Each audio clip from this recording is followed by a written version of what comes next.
Hello again. I'm filming this one on the couch because I currently have an assignment going on, and my other computer is at my desk, or at least the one that I've dedicated towards school. Um, don't know why I clarified that. Let's get into my goals. So, I guess I can actually talk about more life goals now. One of the ones that I have going on right now just pertains to doing well in college, and seeing as this is my second week in college so far, and I've already got another class under my belt, which I have caught up with, by the way. Did a lot of catching up today in particular, but I have caught up with it. I'd say I'm doing all right. So far, I haven't missed any assignments. I haven't done particularly awful on any of the tests that I've had to take. I've done, I'd say, so far pretty good. It's a decent enough start for the first 2 weeks, but it is only the first 2 weeks. I've got until December before this shit's over, so kind of have to just stick with it until then and see how things go. Um, for actual goals, or for yeah, no, just for my goals, not just overarching stuff. Um, Nothing's changed. Legitimately speaking, nothing has changed at all. I've been able to keep on the bandwagon pretty well. Um, okay. It's a bit disingenuous to say nothing's changed. In terms of data, nothing's changed. In terms of actually doing things, quite a bit has changed. So, pertaining to sleep, nothing has changed with brushing my teeth, by the way. Completely fine. The only time I missed it was when I was taking my dog to a veterinary appointment, and my alarm went off, like, in the middle of that, and I forgot to. Uh, it doesn't matter how long I put it on for snooze, it wasn't gonna go off when I got back home. So, I almost forgot, but I pulled myself together after realizing, oh, I fucking forgot. Let's go brush my teeth. Um, that was yesterday. Actually, the most anything actually changed in regards to my goals was yesterday. All that was for the teeth brushing was that close scare. But when it comes to pornography, I actually decided I'm going to heavily restrict my usage of it on anything except for my laptop. This is the only thing that I can use it on. I've done this multiple times, but yesterday I was just feeling a certain way, and I realized that if I have multiple avenues for which my addiction can show itself through, it's only going to continue to just stay there and potentially even grow stronger, which isn't productive. And if I actually want to, maybe step towards changing and reducing the days again, I have to reduce where exactly I can watch and find porn. So far, I'm just doing that. I think I'm gonna just take next month as another wait till do once a week, but I'm going to include a side goal of cutting it down by 1 day, by 1 day in the week. So it's gonna be more of a it's gonna be more of like an optional thing to see if I can push myself that little bit further. But if I don't, it's not something to worry too much about. It worked really well last time. So I'm expecting it to work at least somewhat this time. Again, if I fail, it's really not that big of a deal. I don't have that many worries about it. Um, in regards to sleeping, though, I actually had an interesting little experience. During the week, this week in particular, it was incredibly rainy. I think this is the first clear day we've had. On Tuesday, I believe it was, the internet completely went out. Like, all of it. It was all gone. So I was just stuck in my room, sitting in fucking silence. Complete and utter silence, too. And it was tough. It was tough to go to sleep. Mostly because of some thoughts that I was sedating before I went to sleep pretty much every single night. once I actually let them be, did a little bit of a rant to ease my soul a little bit, maybe understand myself a little better, what I typically do. Schizophrenic ramble. No, that's not true. That's not true at all.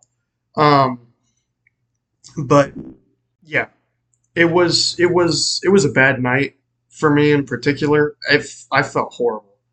When I woke up the next day, I felt pretty good though. So I can't really complain in that regard. But it definitely changed how I approach going to sleep. And as a matter of fact, ever since then, I haven't played anything on my phone before I go to bed. And that hasn't been, it's not in a, I put my phone out here or I stopped bringing my phone in my bedroom or I did some special way of stopping myself from relying on my phone to sleep. I just went to bed. I went in there, took my phone with me because again, I have alarms on it. I kind of got to go with that. And then I laid down and just closed my eyes and boom, it happened. I think that's the first time I've done that without being excessively fatigued. So, and if I have done that before, it's long before I was ever like actually awake or long before I remember. That's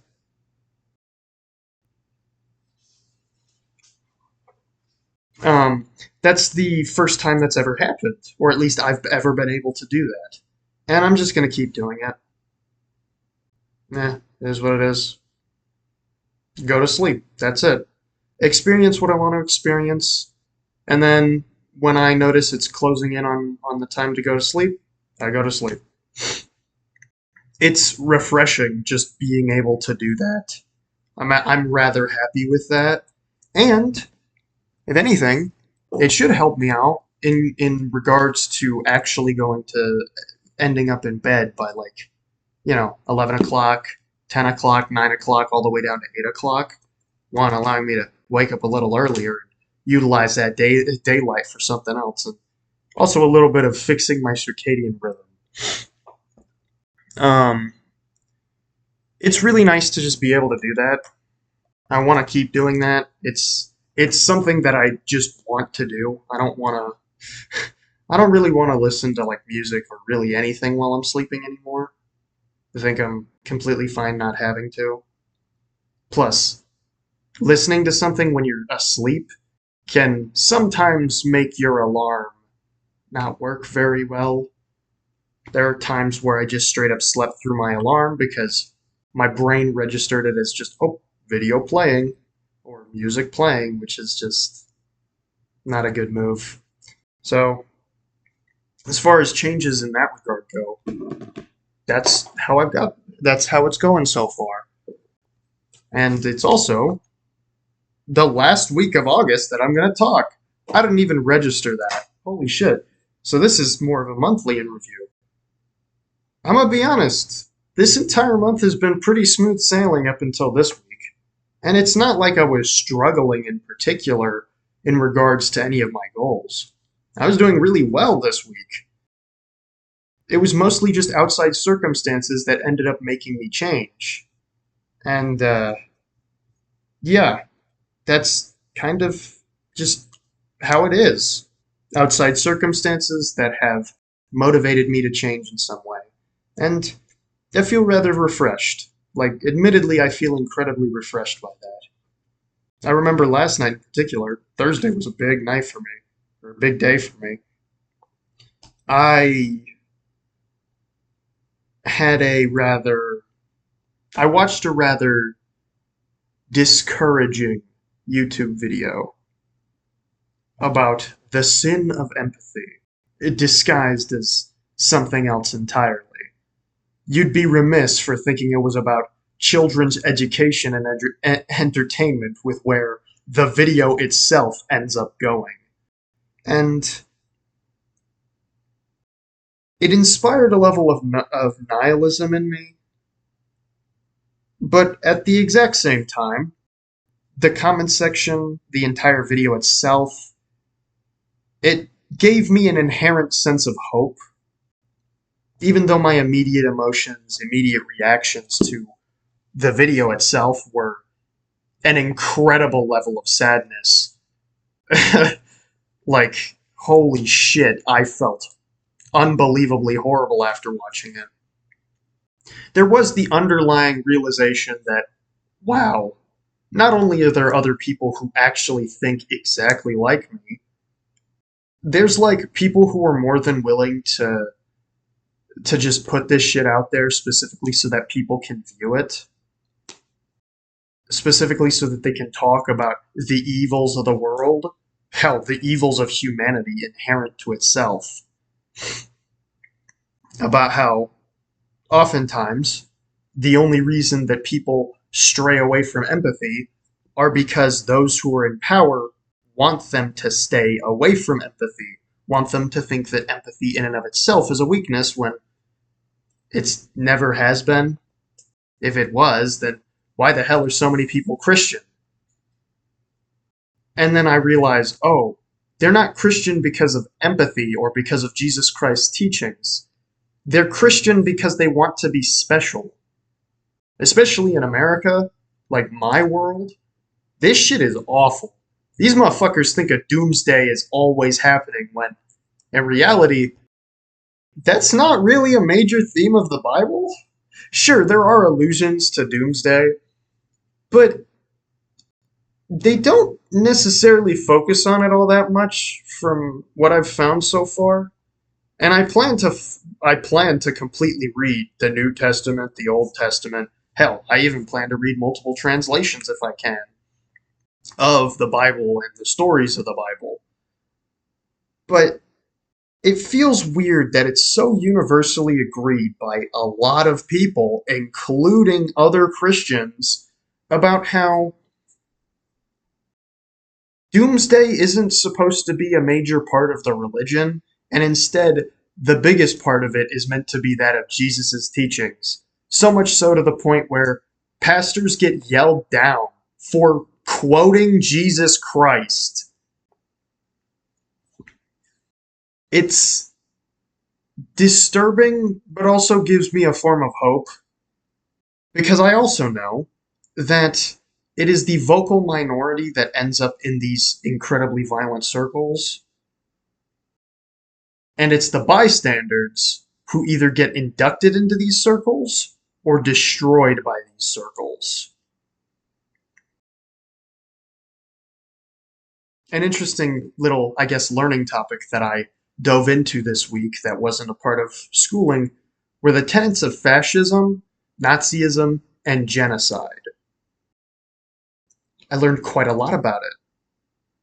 And I was able to draw some intriguing connections between between all of that and what's currently being done in the world. Whether it be the Israeli state fucking conducting a genocide against the people they shouldn't be, or multiple parties within multiple countries using the tenets of fascism in order to make the general public dumber so that they can lay the groundwork for a genocide. You'd think, considering how much I'm into conspiracy theories, not actually believing them, but wanting to learn about them and understand them, that maybe I'd start to formulate my own conspiracies, and that's not fully wrong, because I do actually see real conspiracies happening, like, every fucking day. It's not even a theory at this point. It's a real conspiracy that's actively talked about within the mainstream media. And I never quite drew a connection to the actions that some people take to the laying of the groundwork of a genocide. I never thought about it. I really didn't, because I thought fucking horrendously stupidly arrogance, every person who uploads a YouTube video has to be a little bit of a narcissist. Clearly you can see it in this decision that I thought, well, we're better than those people. We would never drop so low as to be like them. I clearly hold myself to a higher standard than I do than the general public does itself. Because this is horrendous. Truly, unspeakably horrendous. I can't justify a good reason for any of the actions being taken in my world today. Last night I made a video called "What's the Purpose of Change?" And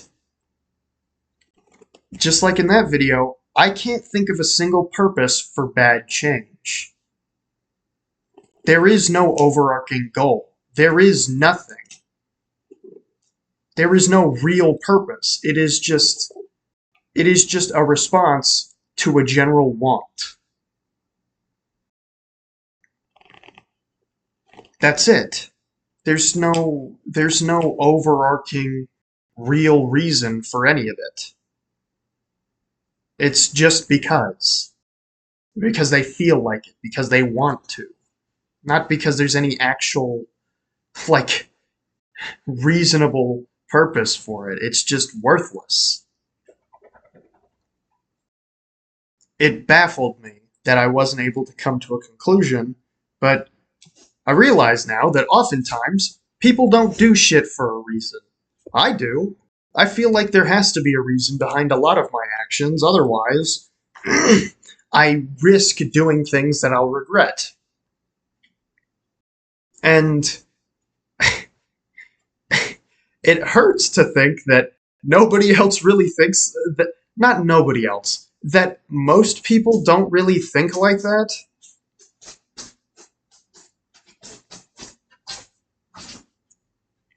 They don't give a justification for why exactly they take certain actions. And that kind of confuses me. Maybe I just don't have enough experience.